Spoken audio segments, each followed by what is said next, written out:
Hi, I'm Toro, and welcome to Toro's History Lullabies. All my life, I've needed a little background noise to fall asleep. For years, it was just the hum of a fan or some soft static. But ever since wireless earbuds came into my life, I've found myself drifting off to podcasts and documentaries, learning and relaxing at the same time. That's why I started making these videos. Calming stories from history, told gently, to help you unwind, learn something new, and hopefully fall asleep a little easier. So get comfortable, close your eyes if you'd like, and let's step quietly into the past. And if you enjoy these stories, I'd love it if you gave the video a like and subscribed for more. Sweet dreams. The Lost Light of the Alexandria Library. Section 1, A Whisper of Scrolls. The sea is very still tonight. In the half-light of evening, the Mediterranean lies like a long silver sheet stretched to the edge of the world. A warm wind brushes the coast, not strong enough to stir the sails moored in the harbor, but just enough to make the flame of a lamp flicker at a windowsill. One by one, those lamps are being lit across the city. Tiny golds winking out from balconies, courtyards, temples. Their reflections dance on the pale limestone walls of Alexandria.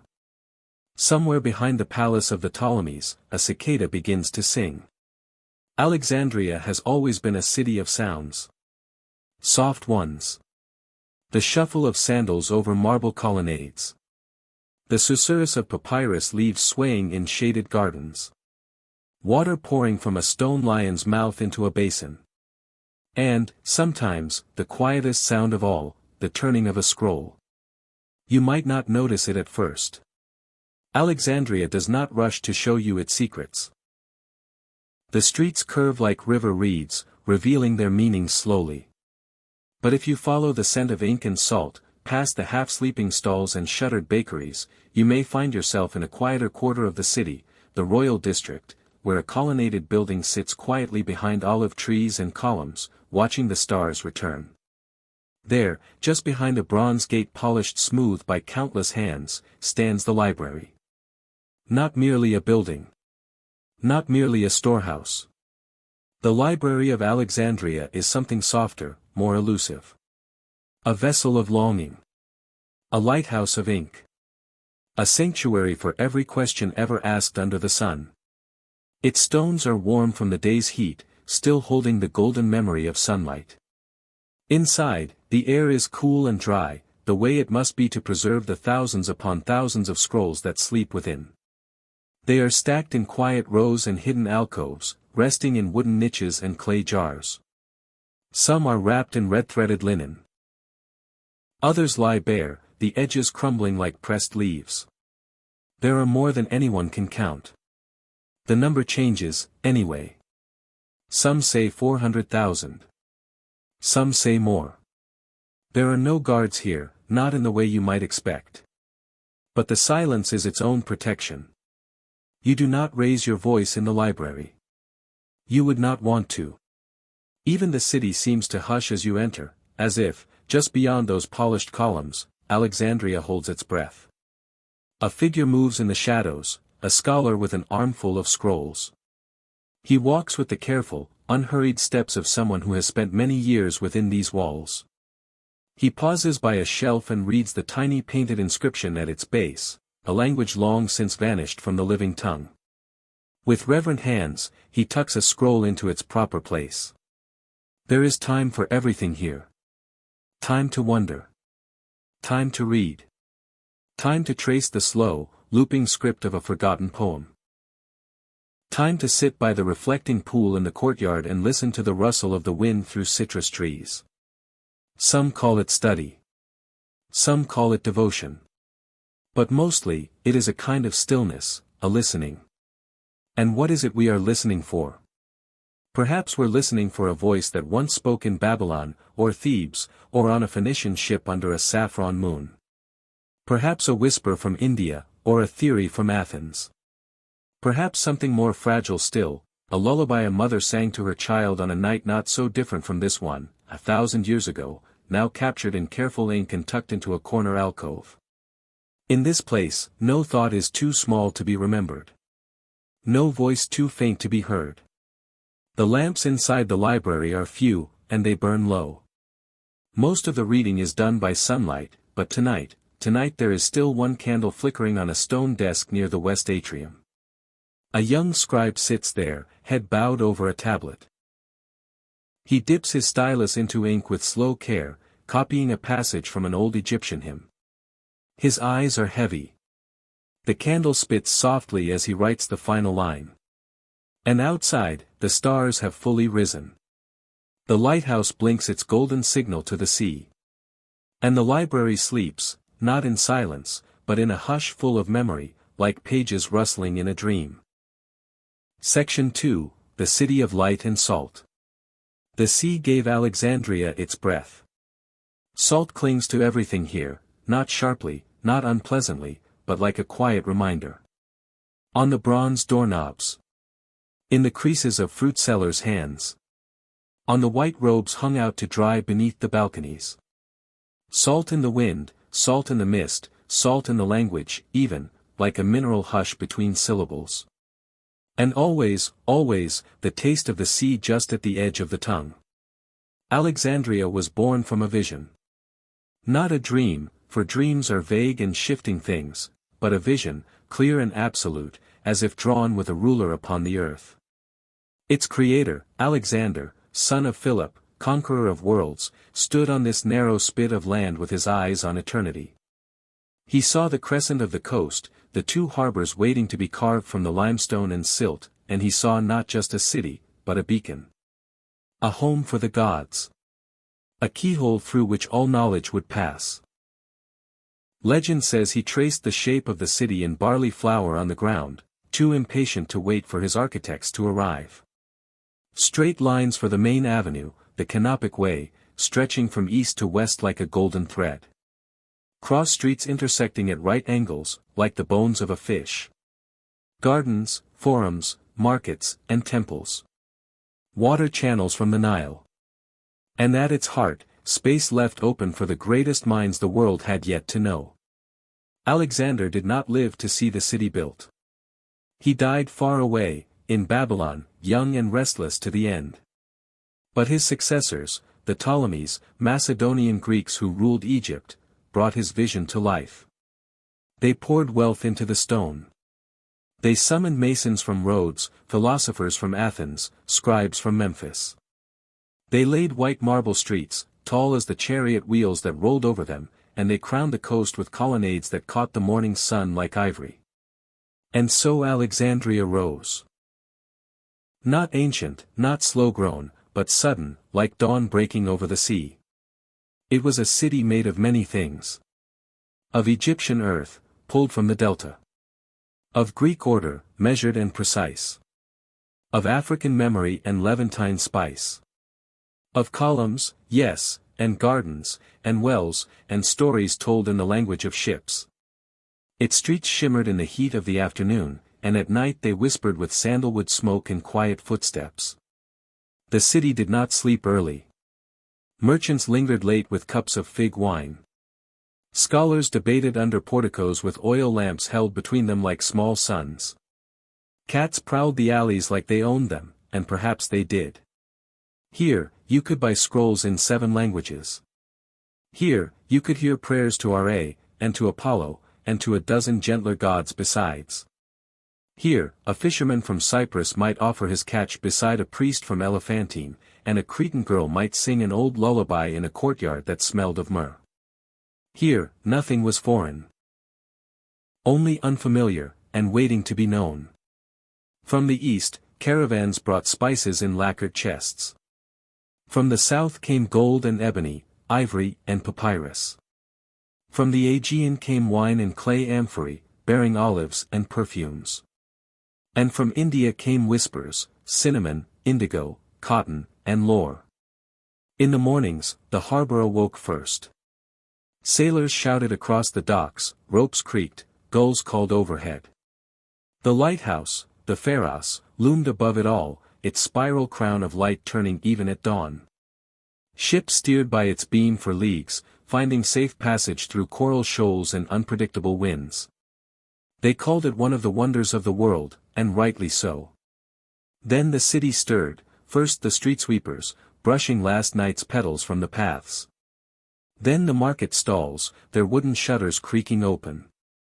Then the scent of fresh bread, warm, seeded, wheaten, curling into the air like a hand extended in welcome. Even the library, quiet and still as it seemed, opened its doors by mid-morning.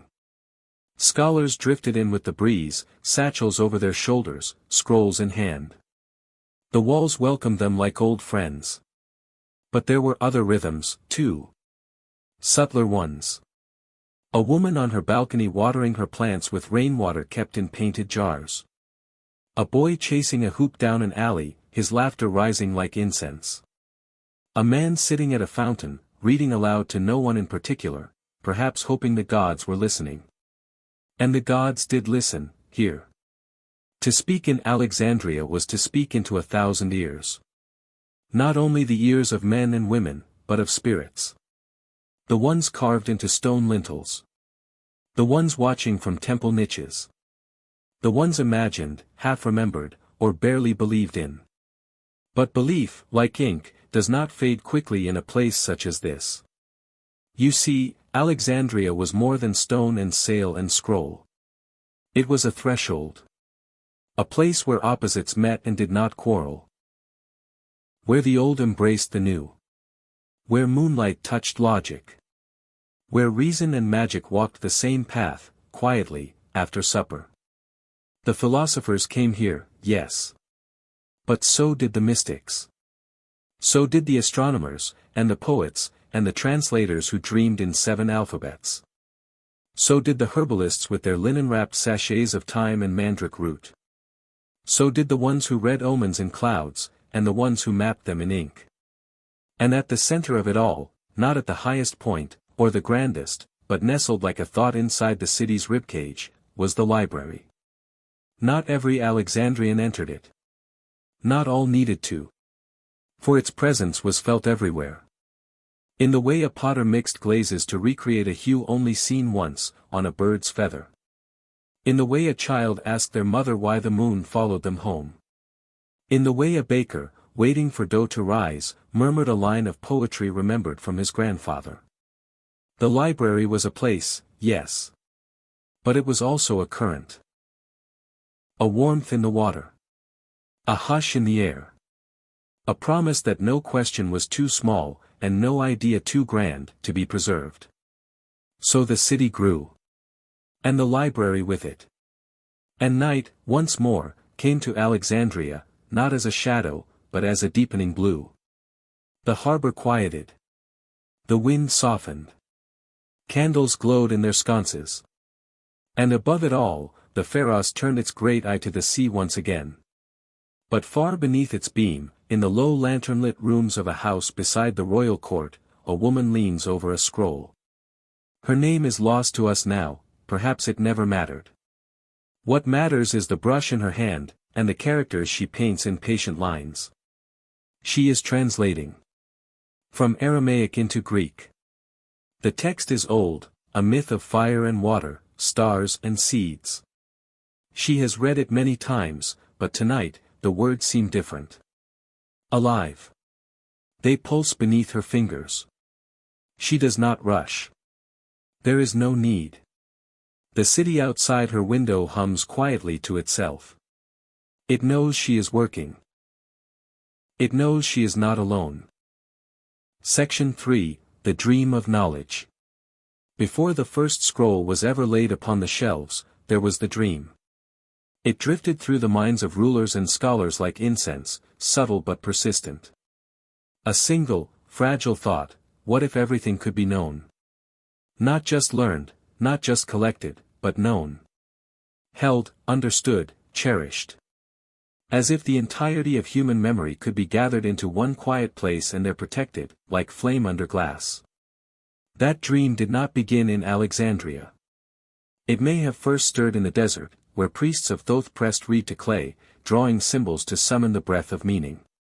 It may have crossed the mountains of Anatolia, or the rivers of Mesopotamia, carried in the packs of traveling scribes.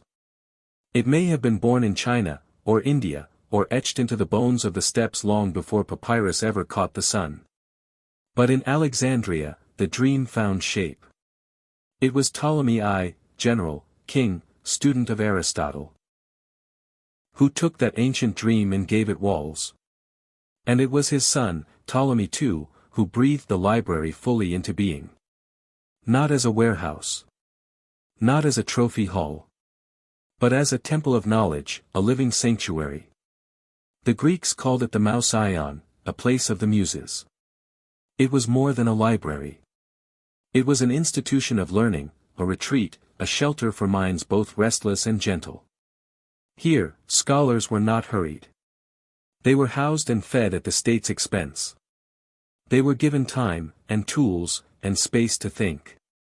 They walked the covered porticos in pairs, discussing astronomy and ethics, medicine and myth. They read aloud in marble rooms beneath frescoed ceilings. They taught in small, shaded courtyards. They wrote slowly, carefully, in letters shaped by centuries of care. No subject was too broad, or too narrow. You might find a philosopher drawing geometric proofs beside a physician studying the pulse. You might hear a linguist comparing the tones of Nubian dialects, while a mathematician experiments with water clocks. You might see a poet crouched beneath a fig tree, whispering verses into her own hand. They came from everywhere. From Athens and Pergamon, from Carthage and the Indus Valley. From places now lost beneath centuries of sand. Some came to teach, others came to learn. But most, if asked why they had come, would have paused, and simply said, to know. The dream, after all, was not conquest. It was connection. The library did not seek to master knowledge, but to cradle it, to let it breathe. Its scrolls were collected with care and hunger alike. Every ship that docked in Alexandria was searched, gently but firmly, for writings. Those found were brought to the scribes, who copied them by hand. The originals were often kept, the copies returned to the owners with apologies and thanks. It was said, perhaps in pride, perhaps in jest, that the library hoped to own a copy of every scroll in the known world. And for a time, perhaps, it nearly did. There were rooms upon rooms of scrolls, not stacked, but arranged. Ordered by subject, by region, by language, by the quiet logic of those who had long since memorized their rhythms. There was no catalogue in the way we know today, but there were lists, kept on long scrolls themselves, titled pinocs, tables, recording the names of works and their authors, stretching like winding rivers across columns of ink. These were not dry documents. These were maps of human thought. And oh, the thoughts they held. The poetry of Sappho, gentle and half-lost. The geometry of Euclid, precise and gleaming. The medicine of Herophilus, who first heard the music of the human pulse. The riddles of ancient Egypt. The rituals of Zoroaster. The philosophies of the Vedic sages. Recipes for perfumes. Charts of the stars. Songs for weddings and laments for funerals. Laws. Prayers. Theorems. Myths. Histories. And always, the flicker of something just beyond reach, the things we have never found again. There is comfort, perhaps, in imagining what was held there. Comfort in the thought that someone, once, had read what we no longer can. That even if the pages are lost, the act of reading once existed. That the words lived. The library was not a place of stillness. It was quiet, yes, but not frozen. Ideas moved there like the tide. They met, collided, changed each other. When Indian mathematics met Egyptian geometry. When Babylonian astronomy spoke with Greek philosophy. When an old myth found a new voice in a different tongue. Translation was sacred here. A kind of alchemy. A bringing together.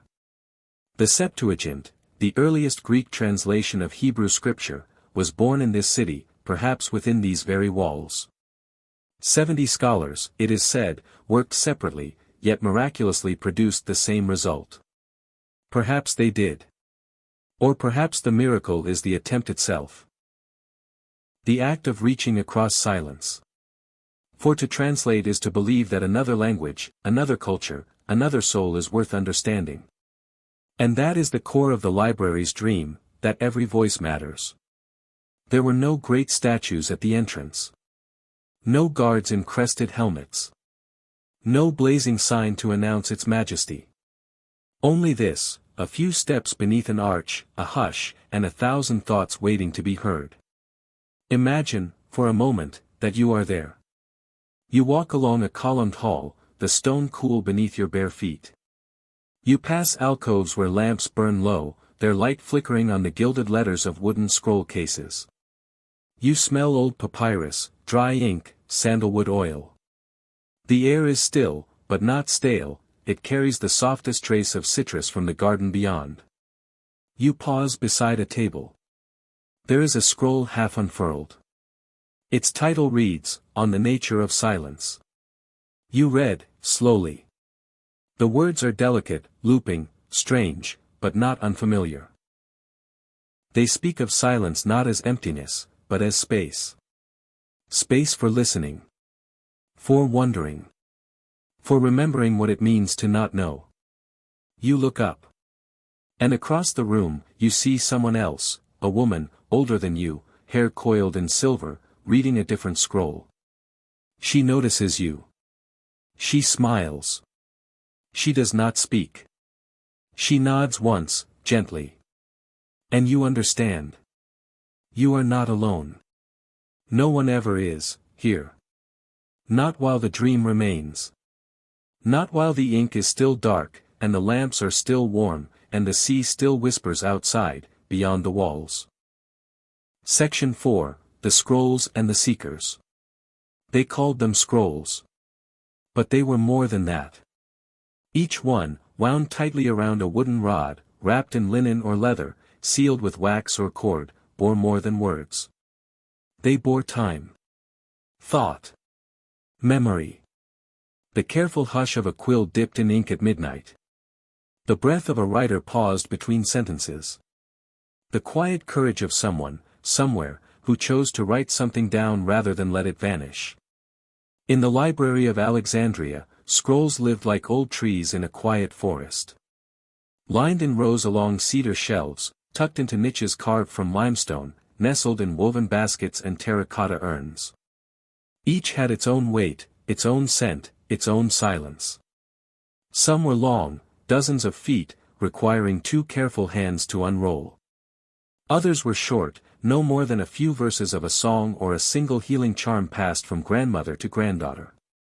Most were written on papyrus, that fine, fibrous sheet pressed from the reeds of the Nile. Some came from farther afield, written on skins or rare bark, or from distant lands that used cloth or parchment or palm leaves. All were precious. All were fragile. All, at one time, were living. The scribes of the library touched them as gently as one might cradle a bird. To open a scroll was not a task, it was an encounter. You did not rush. You sat on a low stone bench or cross-legged on a cushion. You unwrapped the cloth. You touched the edge. You began to unroll. And as the scroll breathed out its secrets, so too did the reader lean in, closer, quieter, slower. Each scroll was a whisper from the past. Each one held a voice waiting to be heard again. Some voices came often. Homer, whose epics were copied and recopied in elegant scripts, his verses rolling like tides through generations.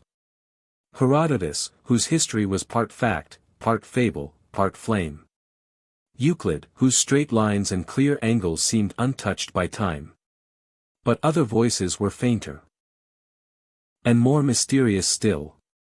There was the scroll of Anip, daughter of a priest, who described the stars as pearls on the hem of the sky, each tugging softly at the mind. No one else ever wrote like her. No one has found her again. Or the scroll called simply the 1,000 Breaths, containing only a list of names of winds, the silver one that brings sleep, the warm one that carries bees, the dry one that sings at dusk. Or the scroll of medicinal plants from an unknown healer, written in an undeciphered language, its illustrations delicate, dreamy, and precise. A scroll that may have held cures now lost to time, or perhaps only dreams. The library did not sort scrolls by value. A king's letter lay beside a fisherman's song. A treatise on astronomy nestled between poems about geese. It was not the fame of a scroll that earned its place, it was its being. Its voice. And so the seekers came. They came barefoot, or in gold sandals. They came with scholars' credentials, or with only questions. They came by caravan from Kush, by boat from Rhodes, by foot from the villages beyond the Nile. Some sought answers. Some sought better questions. All were welcome. There was a quiet code among them, reverence, curiosity, patience. To be a seeker in the library was not to conquer knowledge.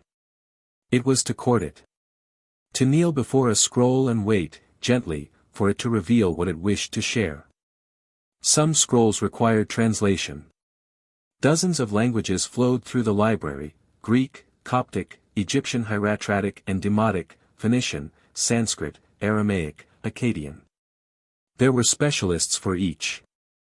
Men and women whose days were spent teasing meaning from unfamiliar marks, listening for patterns, leaning into nuance. They did not always agree. Sometimes a single word was debated for weeks. Did it mean soul or breath? Did it mean light or truth? They argued not to win, but to understand. In those debates, the scrolls lived again. The seekers copied what they found, sometimes on fresh papyrus, sometimes on wax tablets, sometimes only into memory. Some scrolls were recopied dozens of times by hand, inked with fine brushes or sharpened reeds, the letters curling like vines. These copies were sent across the empire, each one a ripple spreading outward, like sunlight cast upon water. And the scrolls returned, too. Carried by travelers who had heard whispers of the library's hunger for words. A merchant from Bactria once brought a scroll in a bronze tube, sealed for decades. No one could read it, not then. But it was catalogued, wrapped, and given its resting place. Someone, the librarian said, will know one day. There were scrolls of dreams. Scrolls of riddles. Scrolls of birdsong notations, chirps rendered in strange glyphs, perhaps meant to teach speech to parrots, or simply to listen more closely to the morning. Scrolls that catalogued extinct flowers. Scrolls that imagined conversations between the moon and the ocean. Scrolls with no words at all, only lines, curves, patterns, like music trapped in geometry. It was said that there was a scroll that described how to find Atlantis. And another that explained, with clarity and warmth, how to grow onions in sand. Some seekers came seeking gods. Others came seeking herbs for fevers. Some came with broken hearts, and hoped to find in the scrolls some balm of story or song. They often did. The library did not speak loudly. But it always answered. There was a place within the west wing, a small, domed chamber lit from above, where especially rare scrolls were kept. No fire was allowed within its walls. Only natural light during the day, and small mirrored lamps at dusk. It was here that the oldest scrolls slept, the ones written in forgotten scripts, on bark so thin it curled like petals, on hide still faintly bearing the scent of wildness. A girl once stood there, barely 10 years old, her hand outstretched toward one such scroll. She did not touch it. But she whispered to it. "What are you?" she asked. And though the scroll did not answer, she smiled, as if it had told her everything she needed. The scrolls of Alexandria were not all ancient, either. New ones were written every day. The scribes and seekers contributed back to the library, observations, commentaries, poems, letters. The library was not a tomb of the past. It was a living mind, thinking still. Scrolls breathed out ideas, and readers breathed new ones in. And still they came. From dusty roads and distant ports. From high places and low. Seeking, always seeking. For wisdom. For wonder. For the simple joy of being among the voices of the world. In the courtyard outside, the orange trees swayed gently in the breeze. Their fruit hung like lanterns, their blossoms faintly perfumed the air. The marble walls glowed golden as the sun began to fall. And within, in the hush between one footstep and the next, a scroll unfurled. And someone listened. Section 5, A Day in the Library. The sun is not yet risen. But the sky over Alexandria has begun to pale, not into blue, not yet, but into a kind of softened silver, like light held behind a veil. Somewhere in the royal quarter, a rooster calls once, then again. The call is answered faintly, distantly, as if another bird, perhaps on another rooftop, has heard the cue and passed it on. The city stirs. So does the library. There are no bells, no loud summons.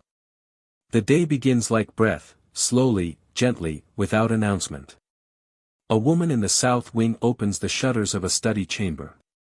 Dust motes scatter in the faint light. She breathes in the morning air, which carries the barest trace of sea and citrus and something deeper, the quiet earthiness of ink and scroll dust. She ties her hair back with a strip of linen and walks barefoot across the cool floor. Outside, in the colonnade, a boy sweeps yesterday's leaves from the stone. His broom makes a soft shushing sound, steady, like a lullaby in reverse, waking the building gently. He pauses once to watch a cat stretch, then leap onto a windowsill. The cat gives no sign of greeting. It knows this place. It has its own routes, its own secrets. By the time the sun crests the eastern wall, the library is awake. It does not bustle. It opens. Scholars arrive in twos and threes. They pass beneath the carved archway without speaking. There is no need.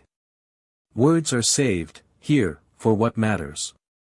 Some carry scrolls tucked into woven cases. Others carry only themselves, their thoughts, their questions, their quiet intentions. The archivists are already at work. One woman stands on a low stool, adjusting the labeling on a shelf of medical texts. Another writes notes in a narrow hand, pausing often to consult a scroll laid flat beside her.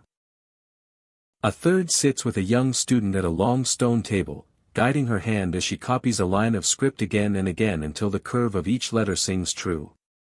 It is still early. The sun has not yet warmed the marble. The library feels like a bowl of light, slowly filling. In the garden at its center, a turtle moves through the dewy grass. It knows nothing of scrolls or scripts or stars. But it has walked these paths longer than most. A scribe nods to it as he passes. Respectfully. The turtle does not reply. By midday, the rhythm has deepened. The rooms are filled, but not crowded. Each person finds a space, a desk, a bench, a shaded alcove where the light falls just so.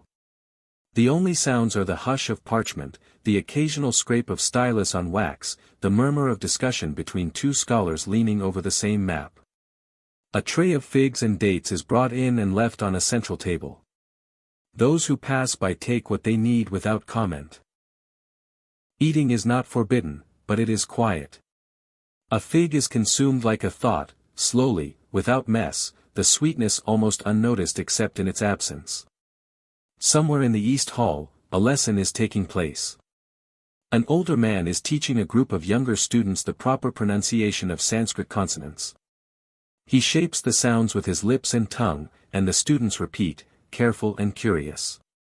He does not rush them. He smiles when they get it wrong. They are learning. That is enough. In a side room, a cartographer compares scrolls from 3 different regions, trying to reconcile their descriptions of a river's course. He uses colored ink to draw possibilities, blue for one version, green for another, red for the third. He will not choose between them. Instead, he will note the variance, write a short commentary, and leave the map unfinished. All knowledge, here, is a conversation. Even the contradictions are welcome. In the warmest room. The southern scriptorium, where the sun lies longest, a woman copies a hymn in a calligraphy so fine it looks like embroidery.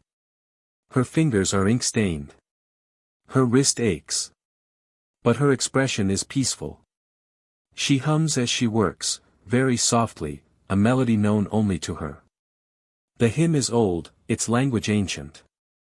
It speaks of light emerging from darkness, of the sun being born anew each day. She writes it as the light curls across her desk, as if the hymn is coming true again with each letter. Outside, the garden rustles. Bees move through the flowering thyme. A fountain gurgles faintly in the west courtyard. Time does not pass here. It unfolds. By afternoon, the heat presses gently against the stone walls, and the pace slows. Scrolls are returned to their resting places. Students stretch their arms, or close their eyes, or gaze out at the high clouds. A low hum rises from the center of the library, not from any instrument, but from human presence. Thought, spoken and unspoken. Reading as breath. Writing as heartbeat.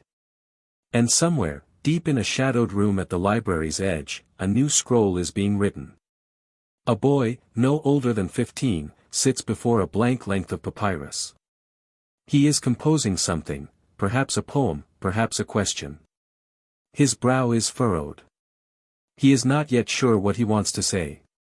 But his hand holds steady, and the ink does not blot. He writes a word, pauses, and then another. Later, this scroll will be tucked into a niche with the others. It will be labeled. It will become part of the library. But for now, it is only this, a boy, a page, a possibility. Evening comes gently to Alexandria. The sun sinks low. The colonnades catch the golden light and glow. In the atrium, someone plays a lyre, softly, a melody half remembered. The notes echo across the marble, warm and strange. Scrolls are returned. Lamps are lit. Shutters are closed, one by one. But the library does not sleep. Not quite. In the upper rooms, a few scholars remain. Reading by lamplight. Recopying a final page. Sitting with a scroll not for research, but for comfort. A woman rereads a poem she has read 100 times. A man murmurs an old passage to himself, smiling. A young girl dreams over a scroll too advanced for her, but beautiful nonetheless. The moon rises. The air cools. The turtle returns to its nesting spot beneath the fig tree. And a single cat curls up on a cushion beside the philosophy shelves and purrs itself to sleep. The library is quiet now. But not empty. It is full, of thought, of breath, of wonder. Of everything that has been learned today. And everything that waits for tomorrow. Section 6, Visitors from Afar. They came quietly, most of them. There was no parade, no heraldry. No bright pennants snapping from ships' masts or camel trains winding down through the city gates with fanfare. Instead, there were worn sandals. Dust on robes. Scroll cases tied with twine. The low murmur of foreign tongues gently testing the air. The Library of Alexandria did not seek the world. The world came to it. They came from the islands, scholars from Rhodes, Delos, and Crete, wind-tanned and sharp-eyed, with the scent of salt still in their hair. They came from Babylon, with star charts etched on clay tablets wrapped in linen and wax. From Cush, draped in indigo-dyed cloth, with histories spoken more often than written. From India, bearing inked palm-leaf manuscripts strung together with cord. From distant lands whispered about but never seen, places where snow fell all year, or where the night lasted for months, or where rivers moved backward in spring. Some came by ship, stepping onto the dock with a bundle of scrolls tied beneath their cloak, offered like gifts to the library's keepers. Some arrived on foot, the soles of their feet cracked from months of desert travel, eyes squinting in the new light of Alexandria. Some arrived with names. Others left their names behind. And still others arrived as stories. Never confirmed, never denied. There is an old tale, half true and half hoped, that Archimedes once visited the library. That he walked barefoot through the east wing, stopping often to sketch in charcoal along the stone with quick, precise strokes. That he spoke little but listened often. That he once sat for an entire day beneath the mosaic dome, staring at a single scroll that no one else could decipher, smiling now and then as if speaking with an invisible friend. And then there was the woman from somewhere far east. No one remembers the name of her land, only the unusual shape of the script she carried. She brought a story written on lacquered wood, black ink on red panels. The story was about a crow who became a queen, and a queen who gave up her throne to become a teacher. She read it aloud in the garden, her voice low and musical. No one understood her words. But everyone listened. The library welcomed them all. Not with ceremony, but with space. With silence. With light. There were those who came not to study, but simply to offer. A sailor from Gaul, retired and lined with years, brought with him a battered scroll filled with hand-drawn maps. Some were correct. Some were impossible. One showed a river that flowed in a perfect circle.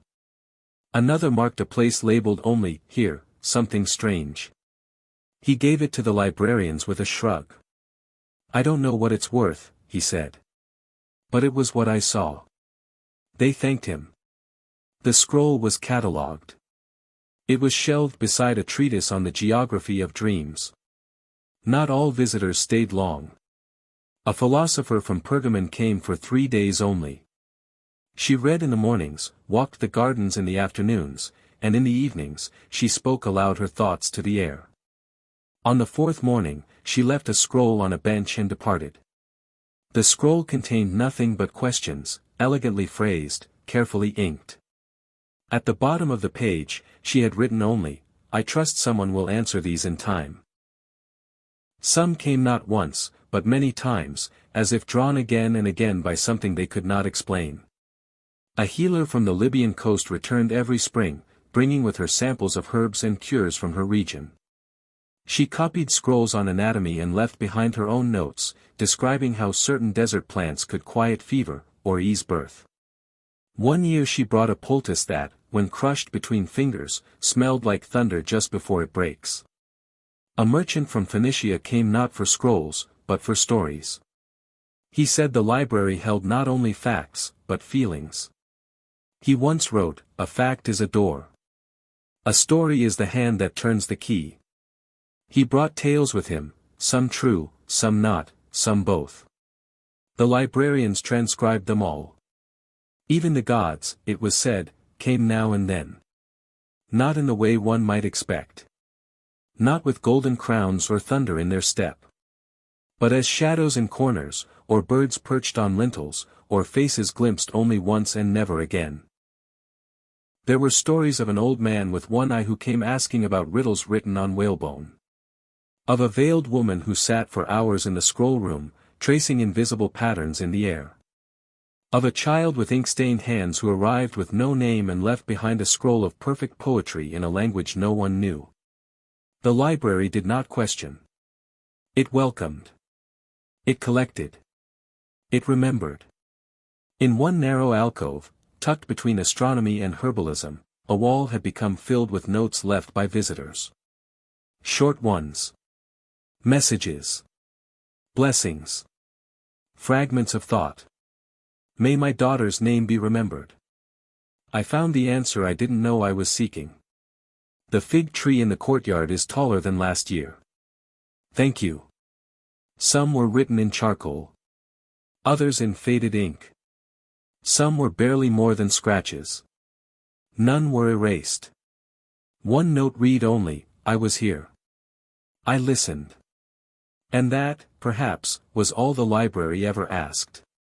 Not that you understand everything. Not that you leave changed. But that you listen.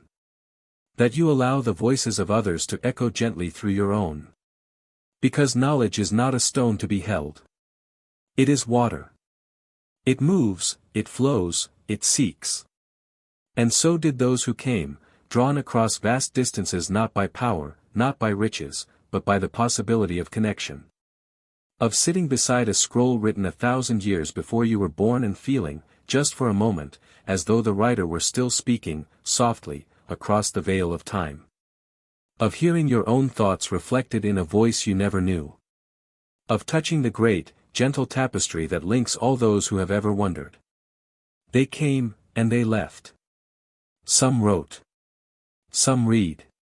Some simply sat in the shade. But all were part of the library. All were woven in.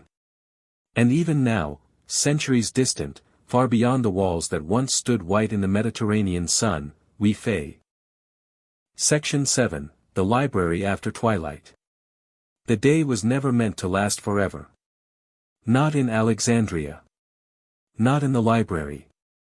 Even the finest scroll, once read, once cherished, is gently rolled, wrapped, and returned to its shelf. And so it was, too, with the library itself. Not all at once. Not in fire and fury, as the stories sometimes say. But slowly. Softly. As twilight falls not with a crash, but with a long breath. There are many tales, and none quite agree.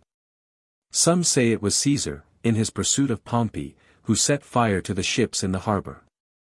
That the flames leapt, wind-tossed and careless, up through the city's ribs and reached the scroll rooms. That the parchments burned hot and fast, thousands lost in one night. Others say it was not then. That it was later, centuries later, when new gods demanded new temples, and old knowledge was viewed not with reverence, but with suspicion. That scrolls were scattered, monks driven out, records forgotten or erased. And still others say it was not fire at all, but time. Neglect. A leaking roof. A cracked foundation. The slow loss of will to preserve what was no longer understood. We cannot know for sure. History, when it fades, does not leave behind silence, but many voices, all speaking at once, none fully clear. But we can say this. The library did not vanish. It dispersed. The scrolls, where they survived, traveled. Some found homes in temples. Some were carried in satchels across mountains. Some were copied into other languages, preserved under other names. Some became the seeds of other libraries, in Constantinople, in Baghdad, in the monasteries of Ireland and the court of Cordoba. And even those that were lost, utterly lost, remain in echoes. A quote, remembered in part. A method, revived centuries later with no knowledge of its first origin. A melody, still sung by children by a different name. A line of reasoning. A sense of wonder. The library was never only a place. It was a way of seeing. And ways of seeing do not die. They change. They lie dormant. They wait. So perhaps there was a fire. Or many. Perhaps there were closed gates, and emptied rooms, and scrolls turned to ash. But perhaps, too, there was a moment, unrecorded, unmarked, when the last librarian stood at the door and looked back one final time. When she saw the sunlight through the atrium, and the turtle in the garden, and the quiet shelves. And perhaps she whispered something, a prayer, or a farewell, or nothing at all. And then she stepped into the world. And the library went with her. There is peace in endings, when we do not demand they be final. Peace in knowing that even when stone crumbles, the breath of what it once held may drift on. And Alexandria itself? The city remained. Changed, of course. As all cities do. Its walls rebuilt. Its rulers replaced. Its name spoken in different accents. But still the sea touched its shores. Still the lighthouse stood, for many years more, guiding ships through fog and moonlight. Still the wind whispered at dusk. And still, now and then, a traveler walking its streets might stop, just at the edge of a garden, or a colonnade, or an alley shaped like memory, and feel something. A hush. A pause in the world. As if a scroll had just been closed nearby. As if a question had just been asked, softly, into the air. As if the library still breathed. Some say that all libraries since are its descendants. That every quiet room filled with pages is a spark struck from that long-vanished flame. That every scholar bent over a text, every child asking, why, every pen moving across paper in a pool of lamplight, is part of the same dream. And perhaps that is enough. Not immortality in the usual sense. But continuity. Like a melody you cannot remember fully, but hum to yourself all the same. Like the scent of ink in a sunlit room. Like a voice, far away, reading words you've never heard, and somehow understand. The library is gone. And it is not. It lives where words are cherished. Where questions are welcomed. Where knowledge is tended not for power, but for peace. And so we leave it now, not in ruin, not in ash, but in the hush of evening. A door closing softly. A lantern dimming. A scroll placed gently on its shelf. And silence, not empty, but full of memory. Section 8, The Echo of Pages. Even now, the pages still turn. Not in Alexandria. Not in marble halls, or cedar-shelved archives. Not beneath painted ceilings or sunlit gardens. But here. Wherever you are. In the quiet corners of homes, where books lie open beside the bed. In the hush of libraries, where the dust carries a faint warmth, and footsteps are softened by thought. In the hands of those who still wonder. In the breath of a question still dared to be asked. This, too, is the library. No longer held in stone and scroll, but in the lives of those who listen. And the echoes, oh, how they remain. They live in languages still shaped by borrowed syllables, Greek folded into Arabic, Aramaic into Latin, Sanskrit rippling beneath Persian. They live in the structure of thought, in how we map the sky, in how we measure distance, in how we draw a spiral and name it beautiful. They live in the way we copy what matters. The way a recipe is passed down, handwritten in the margins of a cookbook. The way a lullaby moves from mother to child, notes shifting slightly over generations.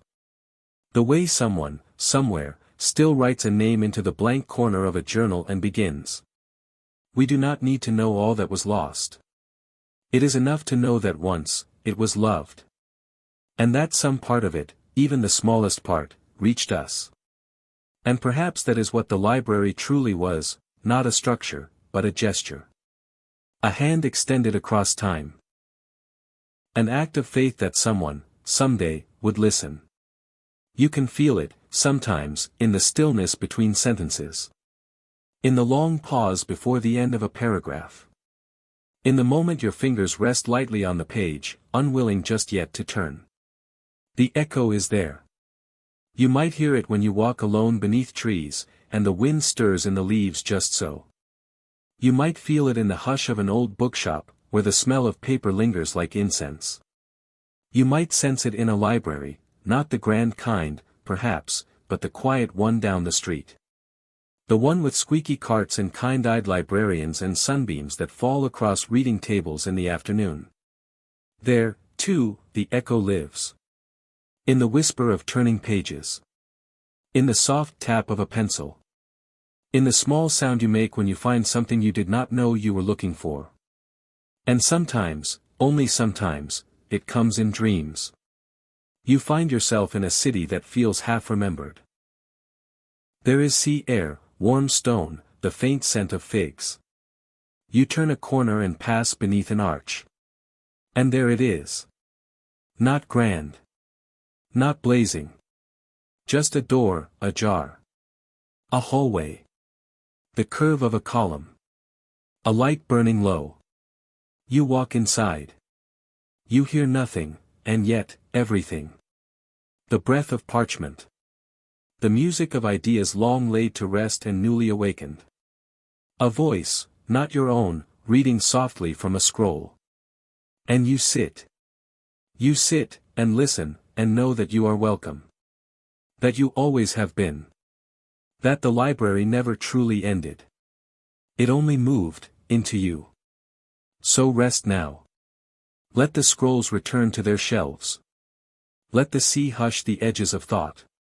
Let the stars will once more above a city long vanished, long remembered. The lamps are low. The ink is dry. But the dream, always, remains. And as sleep gathers like dusk upon the page, you turn one last time, and hear the echo. Not words. Not music. But something softer still. A whisper in the hush. The turning of a page. The beginning of something not yet written.